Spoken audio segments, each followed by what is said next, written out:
Okay. Okay. Let us begin. Yeah. You just got off stage, right?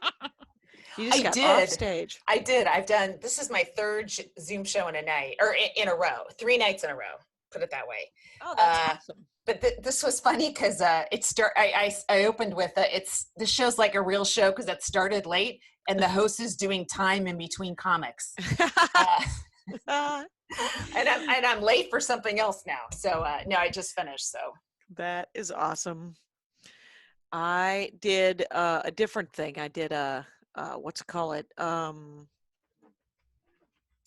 did a Twitch show with Jared Logan today. So, and that was good. And that was plenty. So when it's on Twitch, it's just a different place to put video, or what's the interaction with Twitch? Can you hear the audience? No. It's I've done one Twitch stand-up show. This wasn't even stand-up. It was like a podcast. So it was a gaming thing called Stream of Blood that Jared Logan is hosting. Mm-hmm. So there is no audience, and my favorite platform is Zoom. Yeah, me too. Yeah.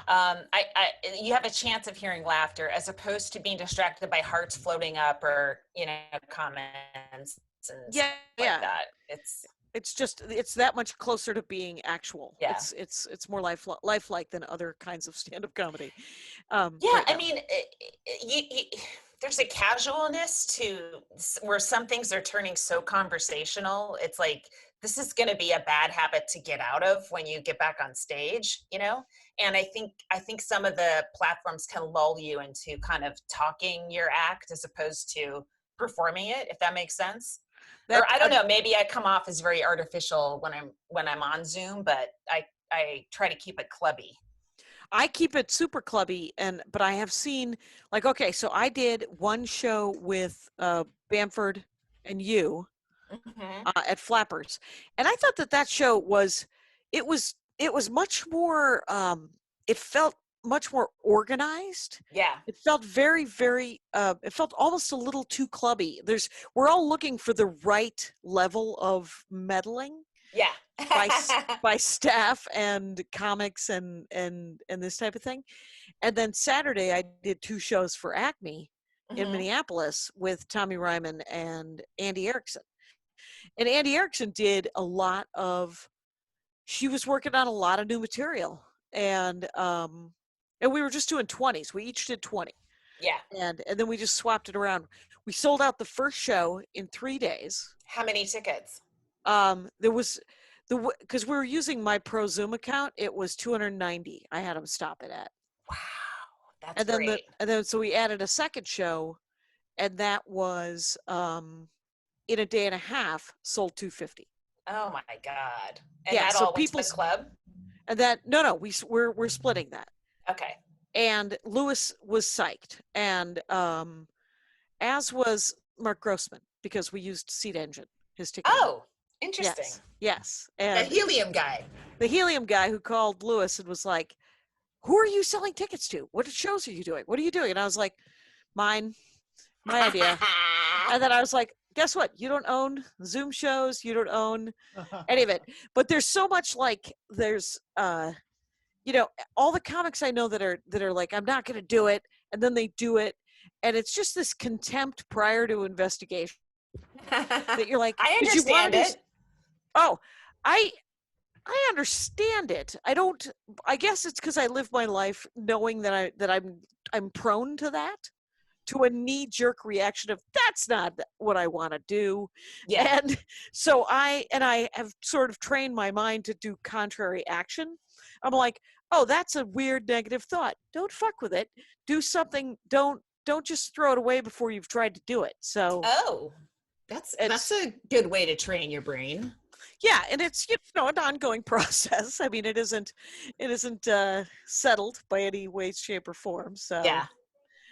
But I think we had close to 300 for the Flappers show.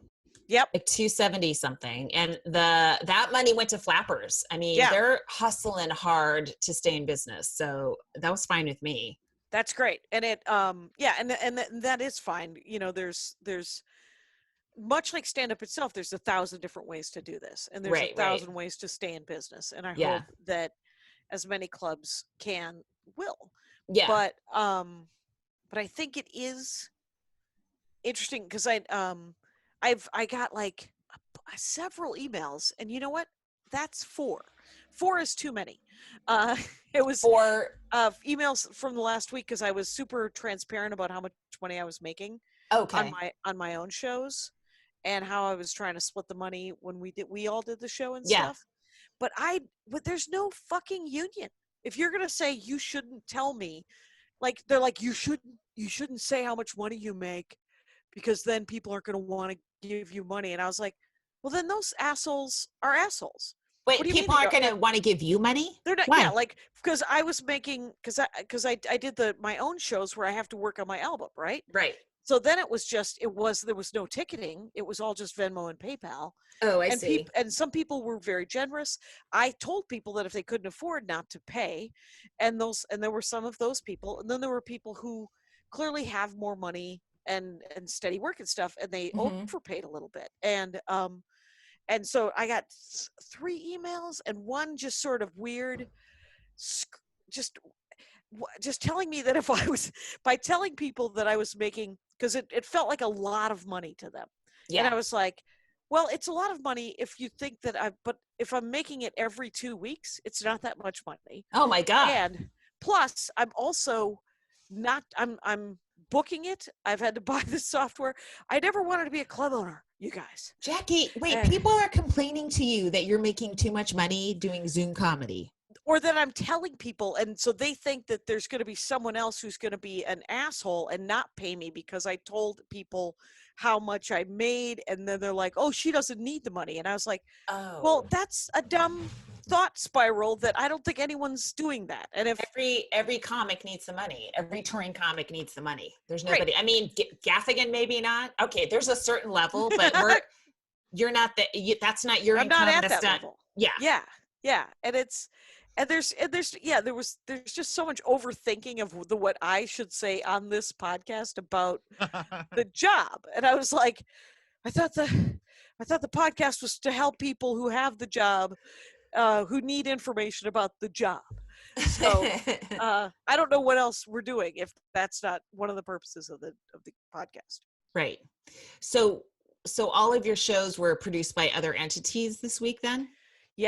Yeah, except for the fact, I will say the Acme show was more my show because we used my Zoom, Mm-hmm. and Andy did tech and door.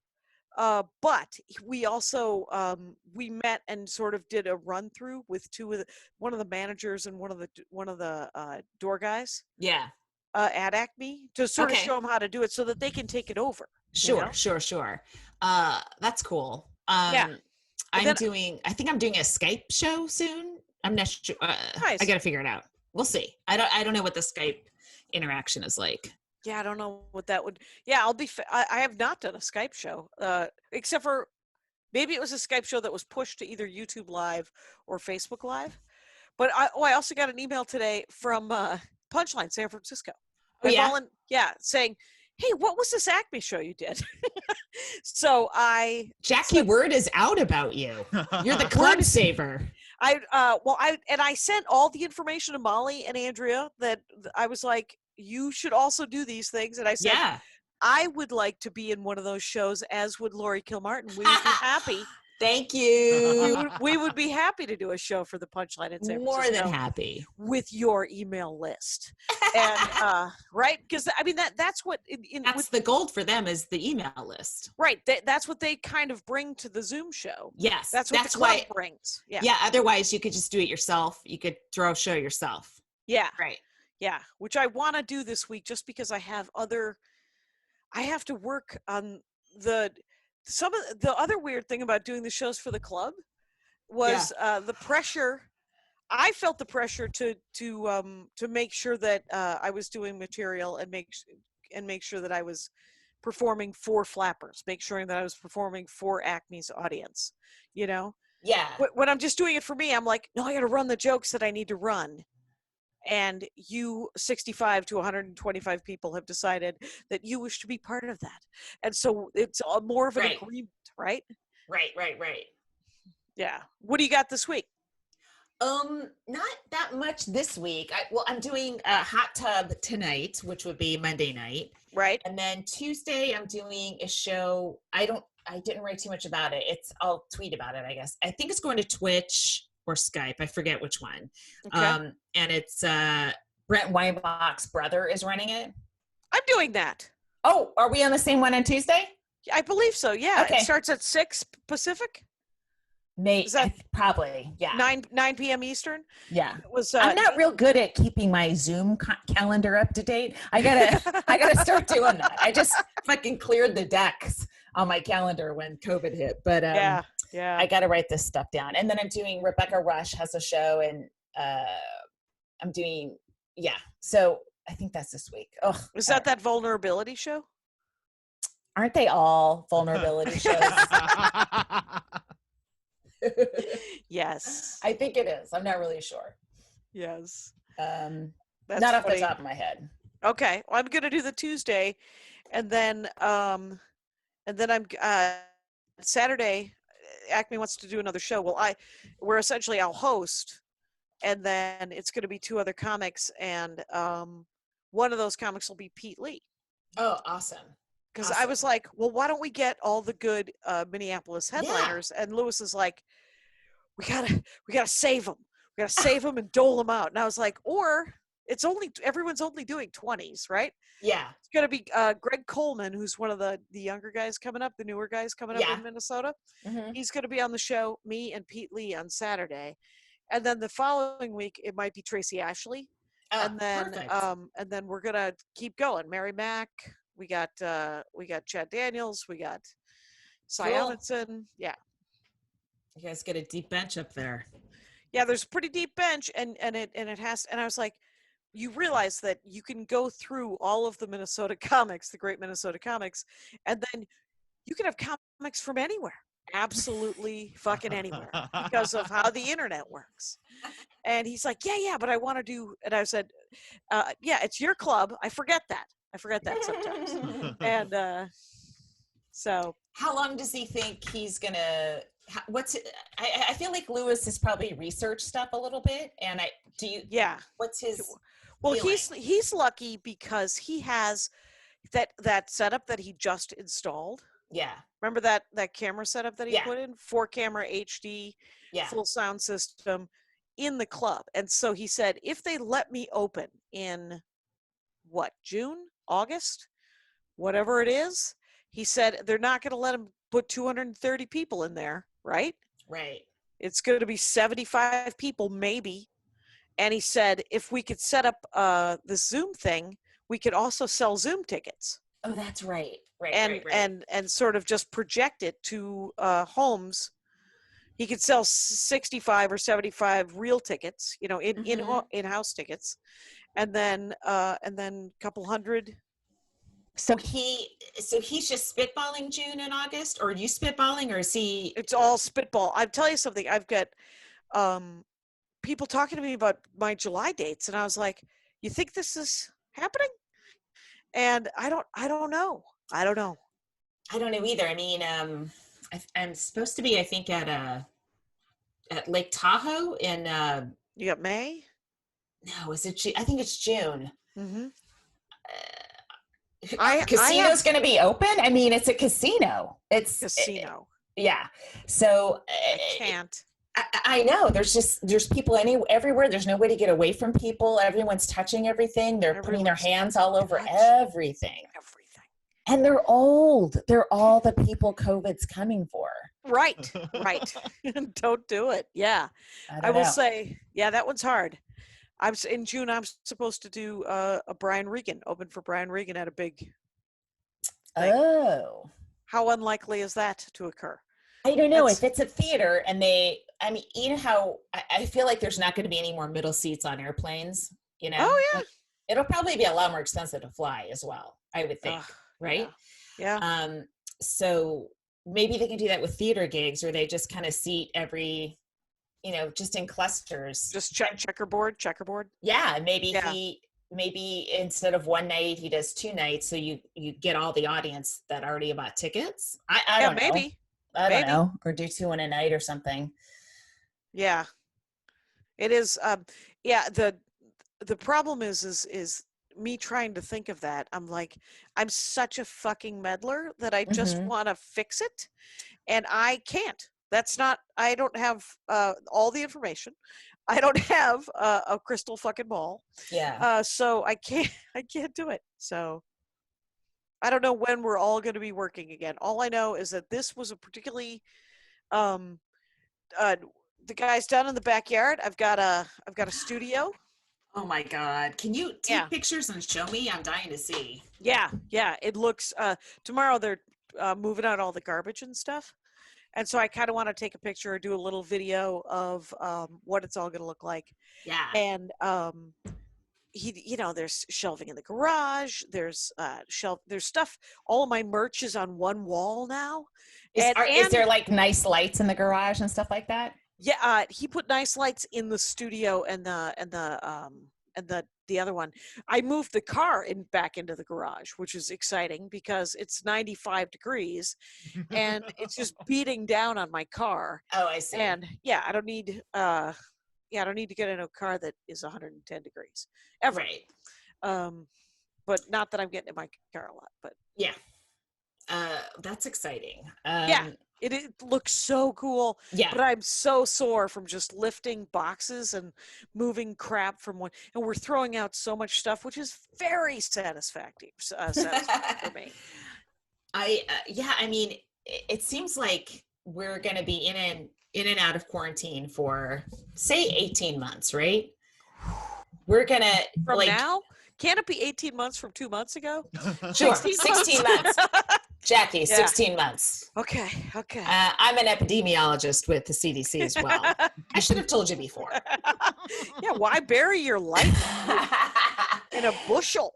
We have to make, wherever you're staying, you have to make it a real castle as much as you can. Give yourself little places. I moved a chair to the front yard and I'm sitting inside like a kind of like a crescent of this bush called Pride of Madeira, and it grows these purple bulbs right around now every year, and wow. They're covered with bees. It's like I feel like I'm saving the world with all these bees. And when I sit in the middle of the bees, they totally leave me alone because they got a ton of flowers too. Just they're jumping on them. They're at work. They're ignoring me. They're busy little bees. Yeah, you're not.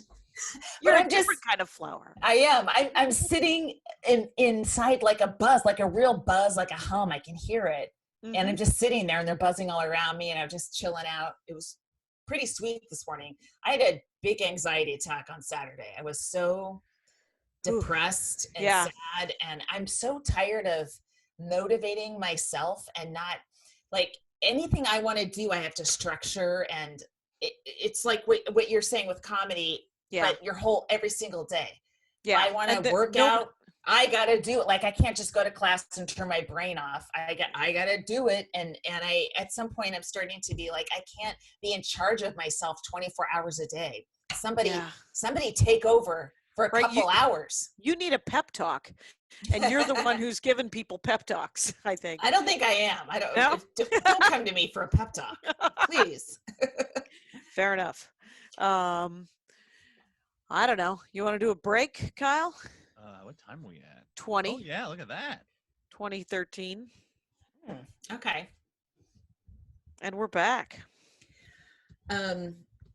So I'm trying to get a dog. They get snapped up so quick. You can't get a dog around here. Right. Let's, I wonder, anybody out there got a dog that Kilmartin can have? Do you have any what are your specific wants about a dog? Something that would eat my mother. And then just settle in with the family. No, kind of a medium to big size, but gentle. That's not going to jump.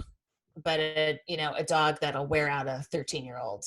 Kind of a nice medium-sized dog would be. Yeah, I'm not at the Chihuahua stage of my life right now. Please, that's for later. I'm still in a big dog phase. I love a big dog. I have to say that that I've got a bunch of friends who have those little dogs, and Yeah, what I me used to too. call little yappy dogs. Mm-hmm. And I've kind of warmed to them. I've warmed to the little goofballs, and I'm like, all right. And I will say this about a Chihuahua mix is that you can play fetch with that dog forever. That dog will not stop running around. And so there is I that. don't want a dog that's going to expect to be taken to gigs ever. Oh, you don't want a purse dog? Okay, No, I fair don't. enough. Yeah. I'm not going to make my MC watch my dog when I'm on stage. That's because you give and you give. I will say. But I it's we're doing a show, we're doing Conan from home, and it's really fucking hard to write comedy this way. Mhm. And we don't do there's not like a monologue necessarily. And so the thing I'm good at is the thing we're not really doing. Oh, So right. the thing I'm very hit or miss at, which is sketches, is what we're in doing a lot of, or just like, comedy pieces. And so, I just, huge feelings of failure a lot. Well, and just being home with her and, yeah. ugh. I would say that the how is the learning curve? Do you feel like you're getting better at it? The sketch stuff or the table stuff or whatever? No, it's always like, hit or miss for me. Sometimes I have like really good stuff, but also I was like, I don't really worry about it because most of my energy goes to the monologue, and I get satisfaction almost every single night because I have jokes that are on television. So Yeah. I'm always like, if I come up with a good sketch, it's icing on the cake. But now it's all icing. Right. And, Right. The whole gig I'm is like, icing. Hey, But I just make cake. And is it getting easier? Like, are you figuring out how it's being done? Like, how's the No. writing of it? It, It's obviously different than writing jokes. It's so confined. We're so limited, Right. unbelievably limited. Like, I understand in the 50s, in the 60s, when you couldn't swear and you couldn't refer to sex, and that made people creative in different ways. But this is beyond that. Who's doing makeup, who's doing the camera, like it's Okay. so nobody. I mean, for all the late night people, the host is doing all the stuff, so it's just so you have an idea, but it's like, okay, so he's got to set up a camera here and here and here, and all of a sudden I'm turning him to the a crew guy.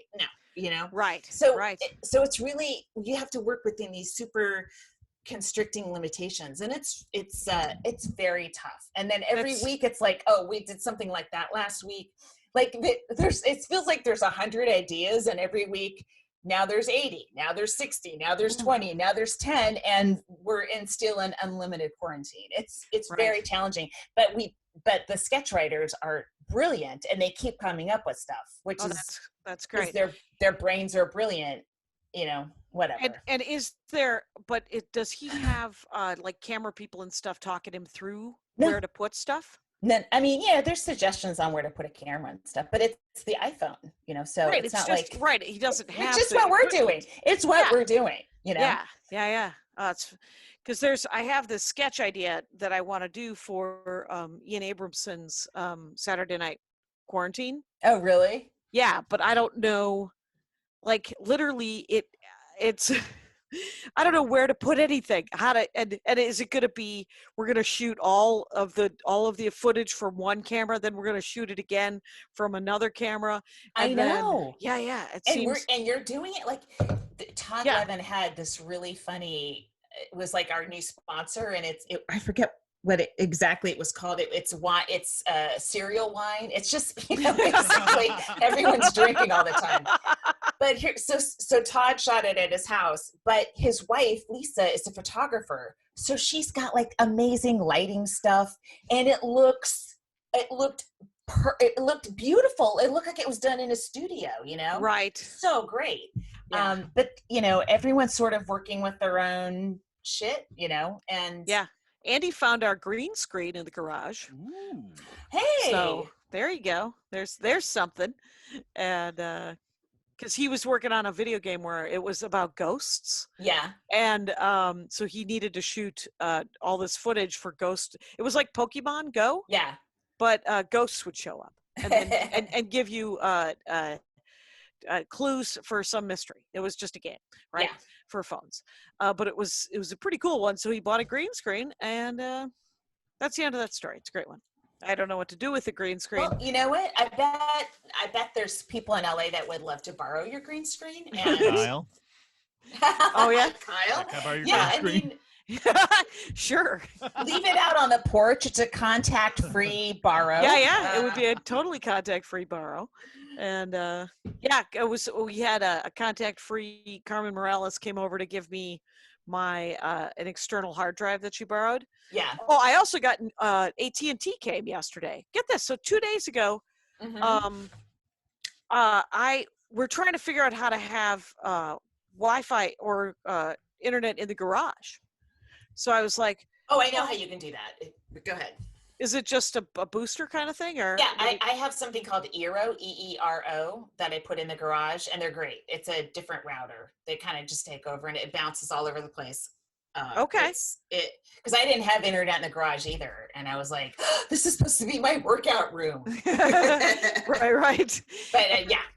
So, okay, well, I'll look into that because, what happened was, I was like, well, what if they just put another jack there with another router, and we could split the router and then have two routers? And the AT&T guy came and he was like, I got a bunch of text messages. No one's sick. No one's, we don't have to talk to anybody who's sick, right? No, I don't. And I said, you don't even have to come into the house. I just need a jack out in the garage. And he goes, you can't have a jack out in the garage. You could only have one gateway per house unless you pay for another gateway, another line. And I was like, oh. And then I went in the house and I took a picture of our router, and he said, yeah, that router is ancient. You get a free new router, which will boost your the range. And so he came in and he swapped out our router, and our internet is a lot faster. Even though last night, second show, my mic kept cutting out. So yeah, closer. Schrodinger's joke. I could not have been more irritable. I was like, wait, so you missed so you missed the setup. You just got me fucking a cat. Excellent. Oh my God. And everyone who's not heard that joke, by the way, is like, oh, that just sounds like good writing, Jackie. How are you so smart? These awful limitations of this particular situation. Unbelievable. And yet better than, I guess, 1918. I mean, just imagine if we were in vaudeville, or not vaudeville, because I don't know if they had vaudeville, but I mean, if we were in theater, if we were in theater in 1918, I don't know, we would just kind of be set. I mean, it seemed like you know what, I have on my list to listen to this podcast. I have teed up about 1918, but I mean, obviously live performances came back pretty quickly. I mean, looking back, it's like quickly, like maybe within 2 years. Now for us, every day is a living hell. 2 years is a really long time. Yeah. To live through the 2 years is the hard part, right? And to make it through those 2 years, and right. And I've been reading. Have you been just reading about people that have COVID and what they're going through and the different manifestations of it? No, I have not. That's probably also leading to my incredible depression and me sobbing amongst bees yesterday morning. It was. But I mean, there's like, it causes strokes in young people. Okay. They're saying also, there's this really great article got passed around a lot, is, initially they were telling us, don't go to the hospital unless you're like really, really sick, right? Yeah. Right. Recover at home. Bad advice. Turns out that was a bad idea. Oh, really? A lot of people were waiting so long when they got to the hospital, they were too far out to be helped, right? And they would die. And what it does it starts to affect your lungs, but you don't feel it. And the way you can test it is something called a pulse oxidizer. And I remember that with my dad when he was in hospice. We would always you clamp it on your finger. It immediately tells you what your oxygen levels are in your blood. What do my mother-in-laws have that? Yeah. So you just have that. If you are feeling down, check your oxygen. And if it gets below, I don't know, don't go by me, but below 90. Find the number. Yeah. Yeah. Find the number. And then they said people were coming in and they weren't, like debilitated, but their oxygen saturation was at 50%, which is horrible. Right. But apparently once you go off that ledge, then it's really hard to get back. So just anyone listening, if you feel down at all, start tracking your oxygen. You can get those things on Amazon and, just keep it around the house and check yourself into the hospital a lot earlier. Right. Okay. That's interesting. Hey, let's do comic of the week. I think we're at 30. We are. What do you think? Yeah. All right. So it's Amanda Van Nostrand. Amanda Van Nostrand. Yes, Amanda, and it's at Amanda Van Nos, VANNOS on Twitter. Cool. And I watched. She had. It was the video I watched of her on YouTube was hilarious because she had a heckler, and she was so. And then just you could tell she's like seamlessly went into a bit, but she had a great riff, and then she goes into the bit, and then a bit led into another bit. So she's super smart, really funny. Where's she from? New York. She's here. Oh, okay. A New York comic. Okay. Okay. Oh, New York. Cool. Okay, yeah. Sorry about that. Great. Yeah, because I'm just finding comics of the week online now. Now I'm just like, give me something. I know. New. Yeah. Well, that's great. Congratulations, Amanda Van Nostrand. Your comic of the week, and there's no industry anymore. Congrats. Enjoy this title.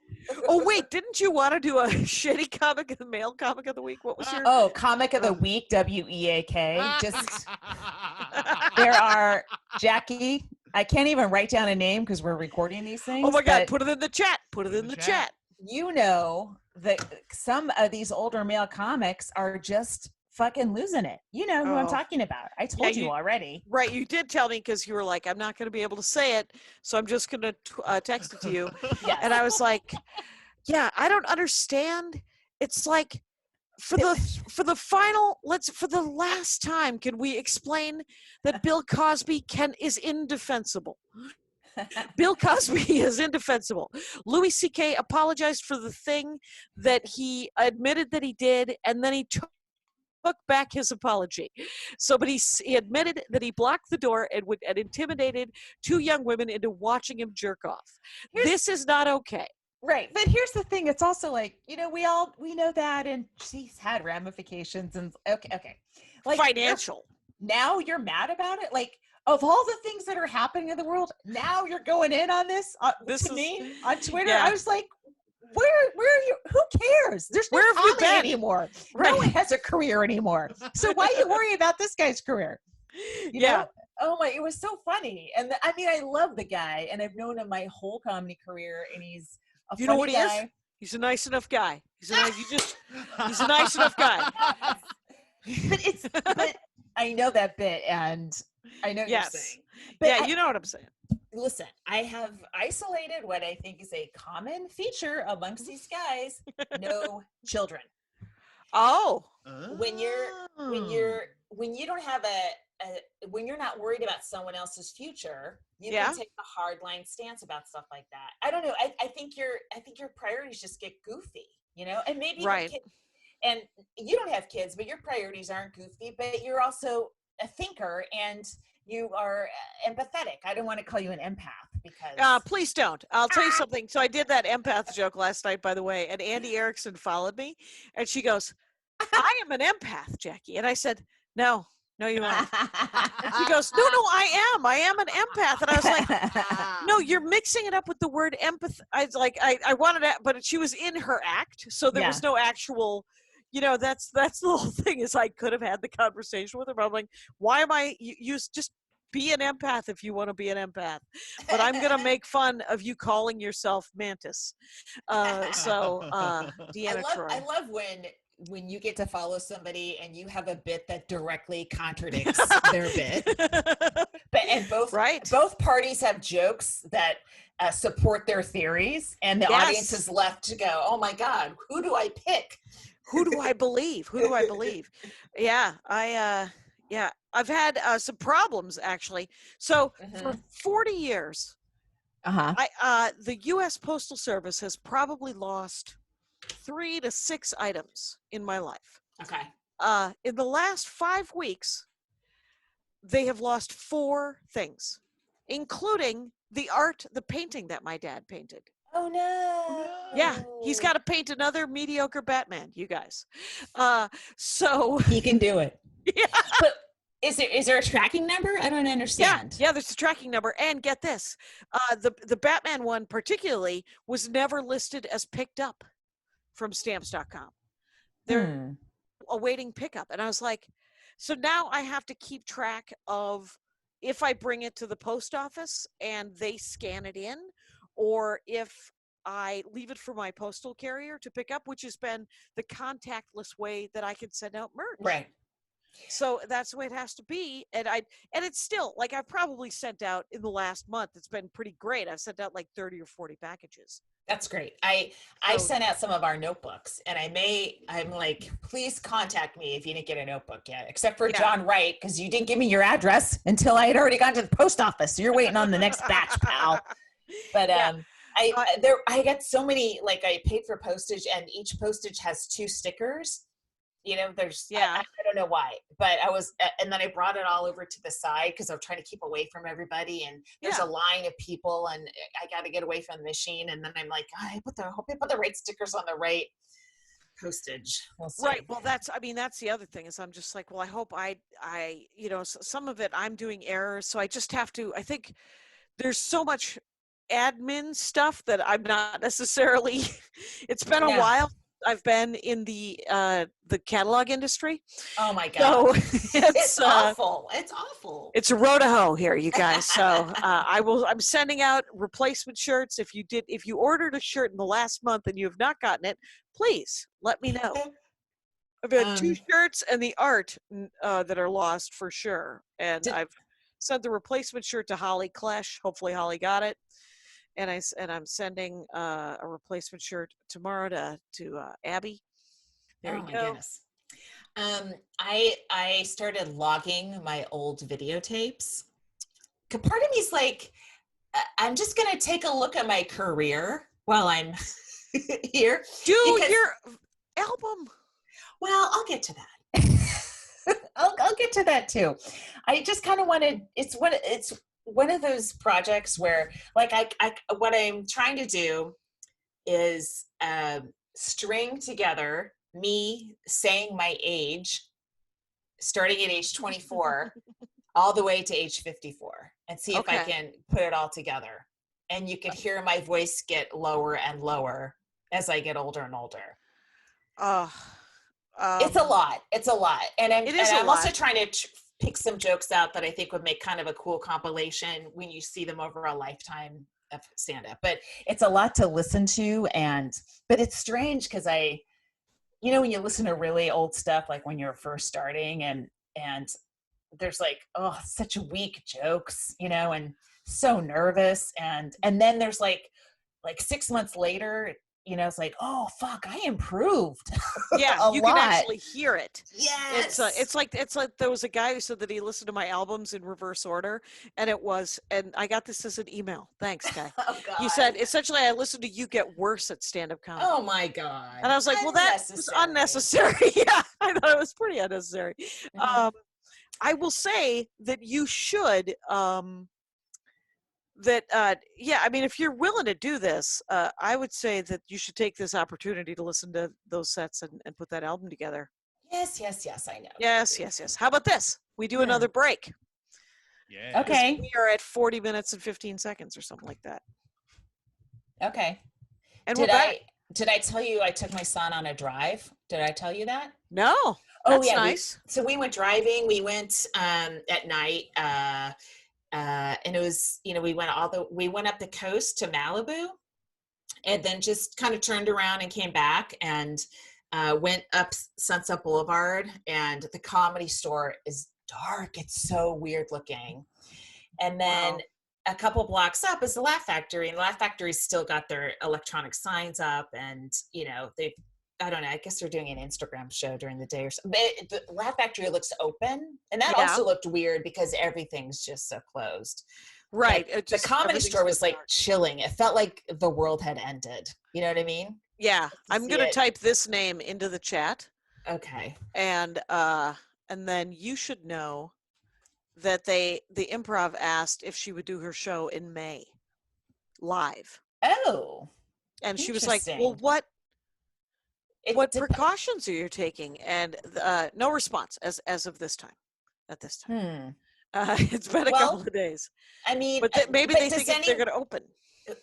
So I don't know. I mean, so right now, I think they're saying May 15th for California for sure. I mean, who we're knows? closed for sure till May 16th. A lot of the shows at the lab had 6 feet between audience members before this started. So I think you could open the lab up right now, quite frankly. It could happen. It could happen. I mean, you can't, I don't know. I totally understand the desire to open in some form as quickly as possible. Right. But because you got to mitigate your losses, right? Let me find, I also got an email from another comic. Oh, sort of a pay-per-view show. Yeah. Yeah. And it was in studio in 3 weeks to do shoot something here in Los Angeles. Oh, and so are they going to have audience there? It would be a few comics and a camera crew, so social distancing wouldn't be a problem. He gave me the details. No money. No. And to be filmed, it's it just seems. No. Yeah, don't do that, right? No. First of all, comics are not an audience. Okay. Yeah. Camera crew's not an audience. Right. Everybody's at work. Yeah. I mean, right now the closest we have to an audience is Zoom. You know. Yeah. I mean, I think, I don't know. Pallavi's a comic and a scientist, so she's always got the grimmest outlook, but it's probably the most accurate. It's just hard to hear.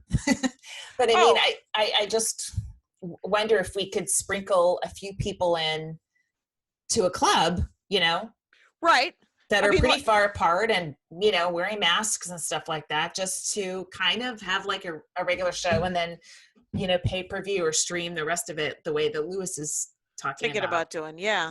It's I think that we're all just sort of jerry-rigging some stuff. Clubs, you know, I mean, clubs will close, you know, clubs will close. People there'll be issues, but we will persevere. We will persist. We will keep going, because what are you going to do? You're just going to, I mean, I'm not going to stop doing stand-up comedy. Right. I just remember Shane Torres. I did a show probably 3 weeks ago with him, and he was in such a bad mood. And then after the show, he was like, I feel better. And I was like, yeah, because you did stand-up, even on Zoom. Yeah. Even if I would do like a shitty one-nighter in Mankato where they were sending me fireball shots, and I had to like shut people down myself because the audience was, and I was supposed to do 30, and I got to do 7 minutes of material and 23 minutes of crowd control. It was what it was, and I was like, all right. And then I got $75 and I went home, and I had just drank a lot of booze with some Tabasco sauce in it. It was dumb. Wow. Yeah. Did you ever do gigs where they would send those shots up to try to make you throw up? My act was never shot friendly. You know what I mean? Especially when I'm looking at these old tapes, I'm like, I'm Catholic, and so I'm like, wait, I was saying I was Catholic in a setup. Like it's a different person completely. Yeah. Like I want to go. If you saw my act now, me at 24, what would you feel like? Horrified? Or I have no idea. It's so strange. Well, you know, it's like when I see the 24-year-olds now, and I just think, well, there's something there, you know? Yeah. And I'm just like, oh, well, I hope they keep it going, you know?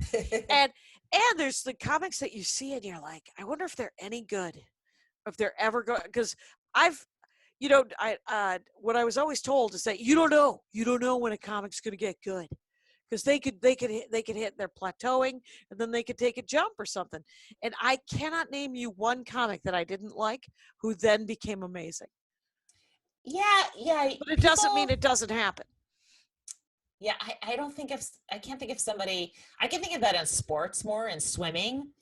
There was this swimmer named Beth Ann Lambert, and we were the same speed for a long time. And then she just leapfrogged. And even worse, she said it was like she became really Christian. And I'm like, oh, I got to pray. Like I'm like, I can't. Do I have to pray? Like I was like, oh my God, is there a way I can do this with just more yardage in the pool? But she turned out to be a great swimmer. She was like, nationally ranked in our event, and I never was. So what do you think? Right. What are sports fans doing? Are they watching old tapes, or what are they? Where are people getting their sports? Who gives a fuck? I don't know what they're doing. I don't live with sports fans, Right. Neither do I. I don't. There's one kid that I follow on Instagram, and she's a Brazilian skateboarder, and she's 11 years old. That's a kid that I follow. It's all street stuff, so she's doing a lot of grinds and stuff, but she's amazing. And so and they're all 1 minute videos.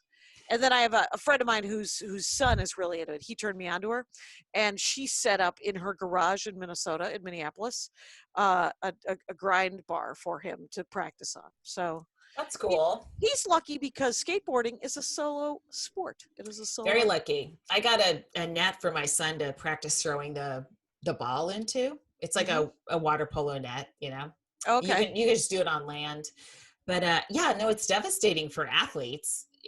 For the fans, I don't know, but especially Olympians, right. And a lot of these people have a finite amount of time where they can continue doing this shit, and it's awful. I feel so bad for a lot of these. Fucking talk. Yeah.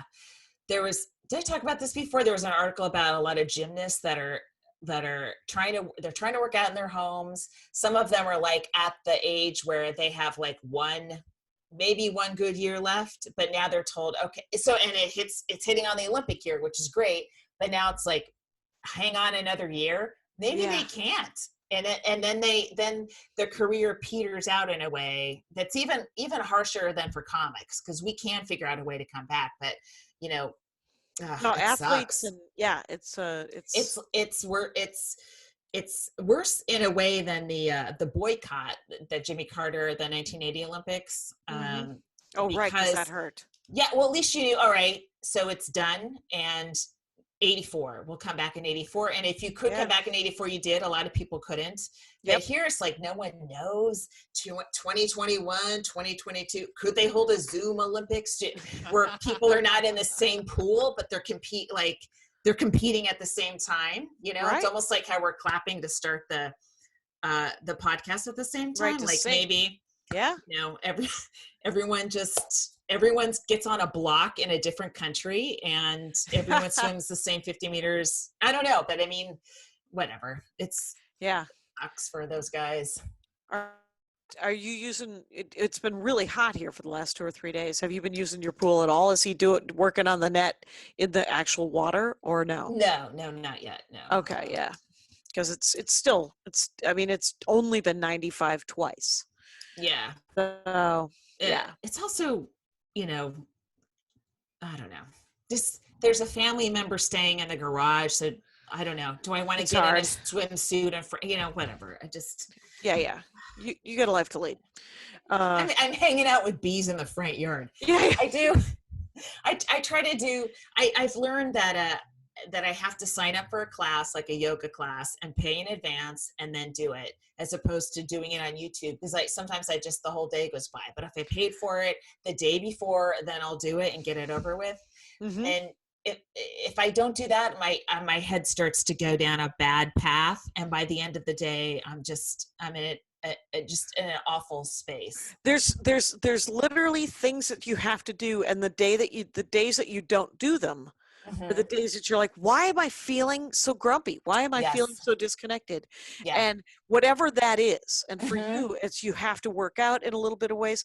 Sometimes, because I've been taking walks, right? I've been doing more walks, and even if it's what I've been trying to do is I've been trying to do 5 2,000 step walks a day, and or 2 4,000 step walks a day if I get busy about stuff. But That's cool. yesterday I spent 7 hours on Zoom. Wow. That's too much Zoom. That's so is. much fucking Zoom. It So is. I did 2 shows last night for Acme, and then I got off and I forgot that I was doing a podcast in Australia. Oh my God. And so I had to get on with Nellie Thomas, who's a comic from the Melbourne Comedy Festival from 2005. And that ended, and Andy comes into the living room where I had done it to the podcast. He goes, "You farmed a lot of new material into that podcast." And I was like, yeah, I got to work on these jokes. And Andy, so are you, because when you're doing that, you're taking over the house basically, because you're talking really loudly, right? You're taking up a lot of space. Right. Are Well, you, I'm in this guest room right here. And then I was, if we can get this ERO thing, EERO thing to work. Yeah, it works great. Okay, then I think I can move my shows out to the studio. Oh, that'd be awesome. Yeah, because then he could have this whole space in here. Great. Or he could move his teaching out into the studio space. Well, yeah, the thing is, like, I'm doing everything in my bedroom. Like, here's this part of my bedroom, and then the other part is where I do yoga. Like, I'm also doing everything in this one room. Right. You know? And who gets the living room? Who's ever watching television. Okay. Yeah, like I'm not going to do a podcast in the living room, and no, because there'll be too many people passing through. Yes, yeah, it's a thoroughfare, you know. Yeah, so it's more of a, I got to go get an apple or some fucking thing. Right. Yeah. So, how are we doing here? What time? We're close. 53. Yeah. You know what I want to get is I want to put a pond in the front yard so I can look at fish. I swear I'm trying to create like a natural habitat here so I don't go crazy. Right. And you have literally 100 square feet in the front yard that you're like, all right, I'm going to make a pond. And your family's going to think that you're digging to get to China. So, yeah. Well, I got birds on the side and I love looking at those birds, you know? Yeah. So yeah, I like to populate with some nature. When I was sitting out near with in the front yard last night at like 2 nights ago at midnight. Like I love going out there at midnight because it's all dark and I got that pine tree with my dad's ashes. And I feel like I'm in Lake Tahoe for a second because of the big pine tree. And nice. It's so dark. And then I see like little legs and it was possums. I got some more possums and they're doing their thing. So I left out some food for them and I'm just going to try to create a little critter habitat. Here's what I would say though, is interesting because I'm working on the set that we did on Friday for Flappers. It was so interesting watching you're doing a fair amount of new material. Stuff about, like you have at least 2 or 3 new premises that are awesome.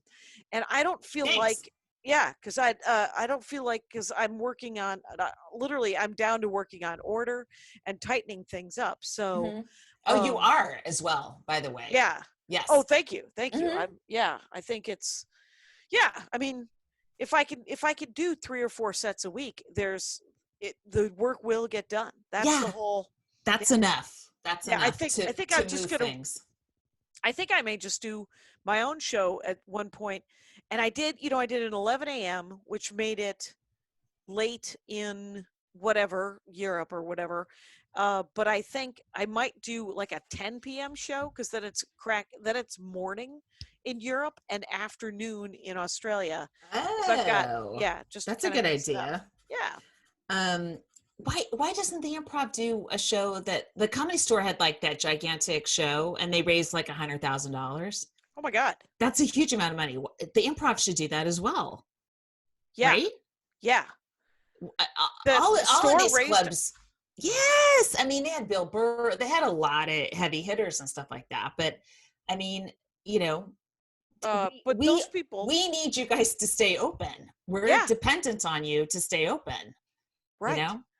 Yeah, it's you have to mitigate your losses, and putting up a show like, I didn't know the store made that kind of money. That's awesome. Yeah, I That's think I saw that on a tweet. I think Whitney Cummings tweeted that. oh You know? that's great. And I Yeah. think because the show we did for Flappers, I know it didn't make that, but they have a different model, right? They're doing just one-offs. They're just doing regular kind of shows to kind of keep open Yeah. instead of big benefit shows Well, like the store did. I mean, I'm sure they would. I don't think anyone has a model yet. Everyone's just trying everything, you know? I mean, Flappers is still like, you know, delivering food and eggs and bread and stuff. I got to buy Right. eggs from them. That reminds me. Yeah, Kyle, Kyle has a chat. Did you look at the chat room? Put a zinger in there. He's got a zinger. It's good for you, Kyle. And, it's I think but I definitely think that we all have to figure out those things that we have to do every day to remind us. Yes. Whether it is sitting in prayer with bees, or if it's taking a walk, or if it's doing something like that, because I think it is getting kind of it everything is blurring into each other sometimes. Right. And if you can get out of your own head, even for an hour, you know. Yeah. Like I did a Zoom meeting with some family members, and it was good. It was good to see my nephew who's in Brooklyn. Oh. And how's he doing? Oh my God, him and his girlfriend are house sitting because some friends of theirs ran. Right, they went upstate. They fled the city. So Paul and his girlfriend have this townhouse in Brooklyn that they can stay at, a lot bigger than their place. And he found an open candy bar in the fridge, and he said he ate it all. It was a weed candy bar. It was he said he ate it all. He ate it all. It was like 7 squares of weed. Wow. And he said he was just rocking back and forth on the floor in his kitchen sobbing, and his girlfriend was like, what's wrong? She's like, I don't know, I'm seeing. And she's like, oh shit, that must have been that. They got a label with, and he's like, it's found chocolate. You're not gonna not eat all the chocolate. You found chocolate. Why? And I was like, no, that's a prize. That's a treasure chest. Listen, I ordered, my mom likes these very specific pizzas, you know. Of course, she's not flexible, right? It's got to be California Pizza Kitchen, thin barbecue chicken pizza, which they're out of every time I go to the store, which isn't that often. So I ordered them from California Pizza Kitchen, the restaurant. Okay. And they also had something called like hard berry seltzer. And my kid loves berry. I didn't know hard means there's alcohol in it. Yeah. I didn't know that. And he told me. He's like, these are great. They've got alcohol in them. I'm like, what the fuck? Dude. So I said, you can finish the 6-pack, but never again. What? Never again. Wow. That is an interesting compromise. Well, I didn't want him. Right. Someone's got to drink them. I think your mom would have possibly, if she would have known they were boozy. Oh my God, that's not hard enough for her. Oh, fair enough. Yeah. Did he have all 6 at once? Not at once. No. He spread it out. Okay. Yeah. Just checking to see if he might have the allergy. I'm watching a lot of anime with him. So we start this one, and he goes, all right, before we start this episode, just so you know, they do over-sexualize the female characters. I just want you to know that I know that. That is a 3-pointer, young man. Well played. Well played. Good to know. And he drew a really, really cool female character, and she looked really strong, and she wasn't sexualized, but you could tell she's female. It was really, I was like, wow, that's exciting. Ask him if he's seen the Birds of Prey yet. Okay. Harley Quinn and the Birds of Prey, because he would really like it. It's movie? so much better. Yeah, it's so much better than Suicide Squad, and so much. and it's directed by a woman and written by a woman, It's so and good. it's so good, and produced by Bombshell Margie. What's her name? Margot Robbie. Margot Robbie. That's Oh, it. cool. She just turned 30, by the way. Yeah. Margot Robbie. Wow. 10 years ago, she was in Wolf of Wall Street. Oh my God. Wow. Oh, we're done? Just Jackie's just doing hand signals. we just now. started doing that how we semaphore back and podcast forth now? to end the What? show. What the hell? All right, bye.